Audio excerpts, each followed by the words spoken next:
now if I come to the raw material side, so in Finland we know there are wood is available, but not here in Bangladesh. So why are you in Bangladesh? So what brings you in Bangladesh? One is of course the demand side. I understand that there is a demand, no doubt. So what sort of raw materials we can look at? Most of all raw material to the industry here is imported. So there's a lot of dependency on cotton, for example, in the cotton market. But there's no production of cotton here, but there's other agricultural products.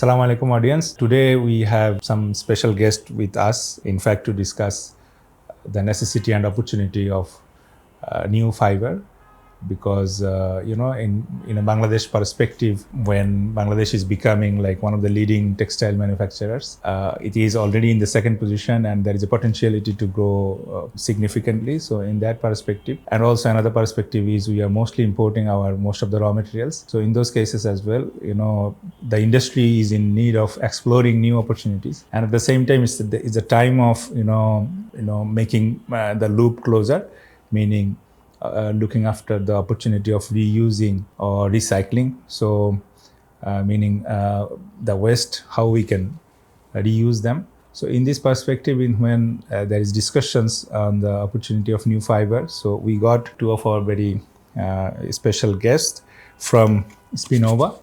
Spinnova is a company, Finland-based company. Particularly is a technology company, as we have learned so far. So they have developed a technology to transform different raw materials into fiber. I think most interestingly, the method is mechanical method. So it's not like regeneration. So what they have been talking about is it is sustainable. That's why we from Textile today requested the important persons from Spinnova to have a discussion with us. So let me introduce our guest, Mr. Shahriar Mahmood. He is the Chief Product and Sustainability Officer of Spinnova, and we have also Mr. Lasse, Chief Revenue Officer, Spinnova. So thanks for your time. If I ask firstly is a very brief introduction about Spinnova, what it is and what are you doing? Spinnova is a fairly young company based out of Finland. It is a spin-off from a government research center in Finland, and the company has developed a process for manufacturing fiber in a completely new way. It can be a cellulosic feedstock that it's a completely mechanical and non-chemical process. So there's no dissolving like in the MMCF, like viscose and lyocell, but it's a mechanical process that produces a new type of fiber, which is much more like cotton than the typical viscose fibers of today. So we're now building. The company is listed in the Finnish stock exchange a few years ago, and now we're kind of scaling up production. And we thought when we updated our strategy at the beginning of this year, we decided that the way to scale up production of this fiber, the best way to scale up is to offer the technology, sell the technology, make it available for the industry in order to scale up production as fast as possible. So the characteristics of the features of the fiber now you are producing is more close to cotton you were mentioning. So Yeah. I mean, already brands are using this fiber. Well, first of all, regarding the properties of Spinnova fiber, it of course has a uniqueness of its own. It's very important to mention that it's a novel fiber. After this Spinnova process, it's producing a unique fiber other than any other fiber in the market. So although it's in the basket of MMCF, man-made cellulosic fiber, but because of the uniqueness of the process, it produces a unique fiber, which could be, as an example, we can say it like it's close to cotton or other natural fiber. But of course, it has its own uniqueness, and we are expecting a generic name of Spinnova. That's, I think, very, very important to mention. Properties wise, of course, it's very close to other cellulosic fiber. Is it due to the raw materials because you are using wood pulp? Yes. Or is it more on the process? It's a combination. First of all, the process itself is unique. This is a mechanical process, and as you in the beginning rightly mentioned, there is no dissolving and regeneration.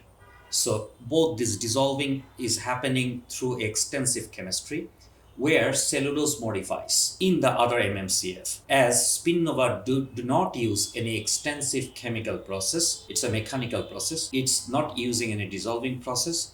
That's why it's keeping the original structure of cellulose. In And that that's case, more can we tell comparable. it like really man-made, because there is no regeneration, there is no... You could say that because we are modifying it, and it produces a fiber, it can be said that it's man-made. But yeah, it doesn't fit into the original classification in fully. But it's a new type of fiber. That's how we call it. So It's a dilemma, Yeah. because Something anyway, in it's between. man-made. Yeah. It's not a natural fiber either. So although it's mimicking the natural process, fiber process. Yeah. But back to your question on the brands, there's multiple global brands. We have, Sarjeva knows this very well. We've launched products with Adidas, for example, and the Danish bestseller with Jack and Jones is the most recent one. Yeah. We've been part of some of the Olympic collections of the Finnish and Danish Olympic teams, and many brands have been working with us extensively. Our early days, we had also launched with Arket from H&M Group. Are we missing something? So there are Finnish brands, very known Finnish brands like Marimekko.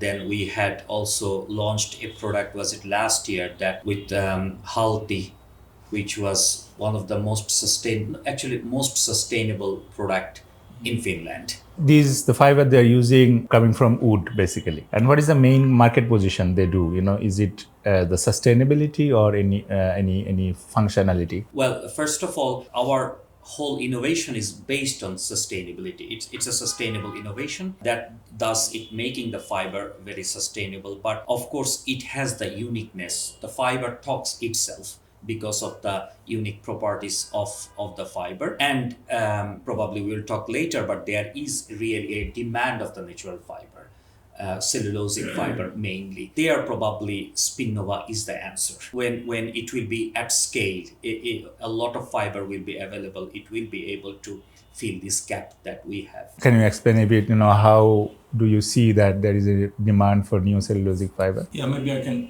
take that a bit. So anyone following the industry knows that cotton production has been flat for the last 20 years, roughly. It varies by year a little bit, but it has been roughly on the same level. And key reasons for that is that the planting of cotton competes with planting of agricultural products, which is in dire demand all around the world, of course. So it's difficult to find new arable land for cotton planting. Yields are growing in some countries, but then again, the acreage is decreasing in many others. So it's roughly flat. And at the same time, textile demand has been growing for several decades already. Of course, most of let's say in the last decades, the growth has been covered by synthetic fibers, the growth of synthetic fibers. Cotton has grown in the last decades also, but 20 years it has been flat. But the growth continues, and the need for natural fiber continues as well. And that's one reason why we have now seen this fairly recent uptick and take up of MMCF, of lyocell especially, and viscose production, that there's huge investments being made both in India and in China, and some other Eastern Asian countries where lyocell, this MMCF production is growing, because the brands need something more natural, and they think that, okay, let's do some lyocell blends, hopefully we can get something close to cotton, some natural feel. So there is the estimates are like something like 3 to 5 million tons of MMCF production will be going online in the next 6 years or something like this, is what the industry is saying. So there is a growing demand for more natural-like fibers. So that's what we will tap into also. That's interesting. And you mentioned about lyocell. So lyocell has overcome many, constraints of viscose. So, and that is that production and demand is growing.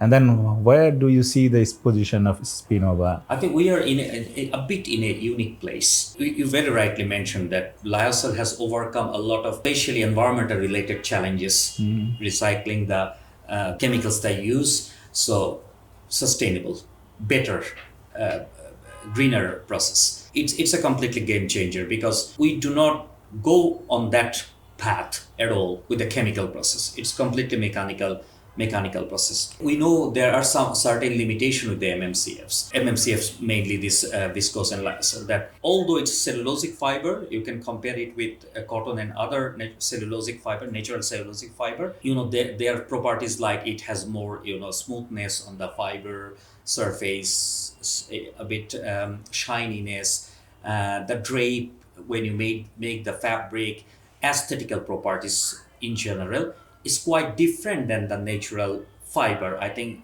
or the natural. This is, I think, a very, very important thing to mention that the properties, we love cotton. What we expect from cotton, if you can't get it basically from MMCFs as such. In some cases, maybe in some application, it's good. What we have seen so far, if you replace part of cotton of a product in a product with Spinnova, it doesn't change anything. Aesthetical properties, the look, the hand feel, all together. It keeps the so-called cotton's property or the natural fiber properties in a fabric level, in a garment level. That's really interesting. I have a question in line with that, but before that, as we are in discussion on fiber, we are hearing some trend change.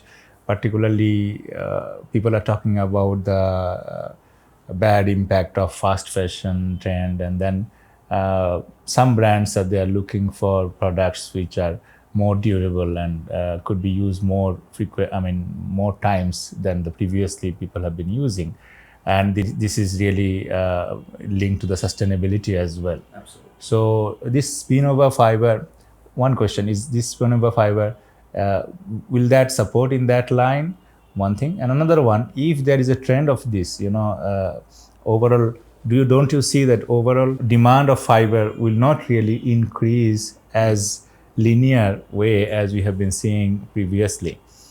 And there is another trend, of course, the need for circularity or recycling. So recycling is there as well. So there will be production of recycled fiber as well. So you don't need that much of virgin fiber. Yeah, as Lasse mentioned, I think the growth is unfortunately linear.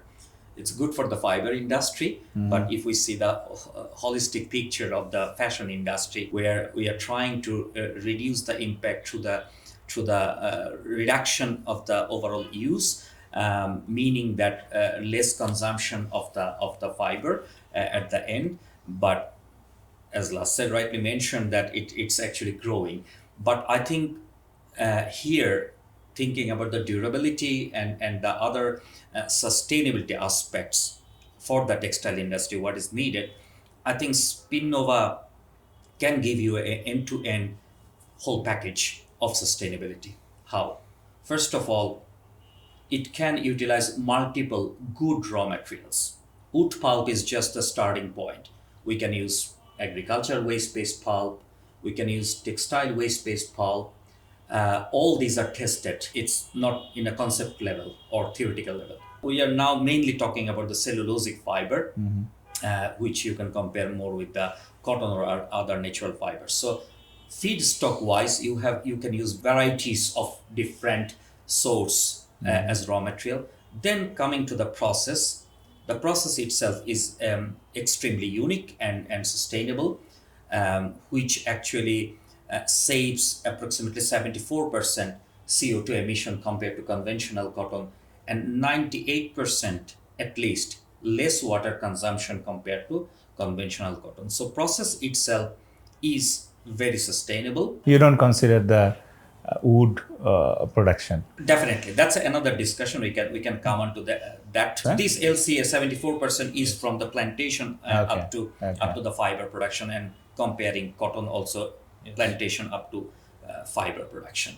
So then the Spinnova fiber production itself, then when you bring it as a product, the product is something what we have learned with the work with the industry plus the brand, that this is something the industry is looking for. So from that perspective, the product wise there is a demand, and this is good enough at the moment. Right now we still need to explore further.